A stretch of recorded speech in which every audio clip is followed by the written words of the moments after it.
So guys अहिले चाहिँ हामी एकछिनमै जाल खेल्न जाँदैछौँ है। अब आज चाहिँ माछा मार्नुपर्छ। त्यहाँ चाहिँ जाल रेडी भइसकेको छ। बाहिर चाहिँ साथी आइसकेको छ है। सबै अहिले चाहिँ हामी एकछिनमै जाल खेल्न हिँड्छौँ। आज चाहिँ मेघ यार मेघ छुट्ने हो आज जाल खेल्न गयो भने। छट्ट हामी चाहिँ अहिले जाल खेल्न अब आइसकेको छ।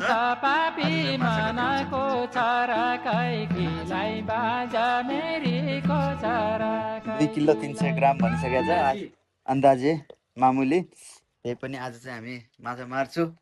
भोलि चाहिँ हामी मार्दैनौँ किनभने भोलि चाहिँ टाढा जानु छ मैले। त्यही भएर होइन कोठाबाट यसो आज भ्लग बनाउनु त माछाको चट्टा साँझ कति किलो आउँछन् भनेर बनाए हौ। कति आउँछन् होला समथिङ जोडेर समथिङ 2 सम्म त आउनु पर्यो नि। 2 किलो आउँछन् ल मामुले 2 किलो ल्याउने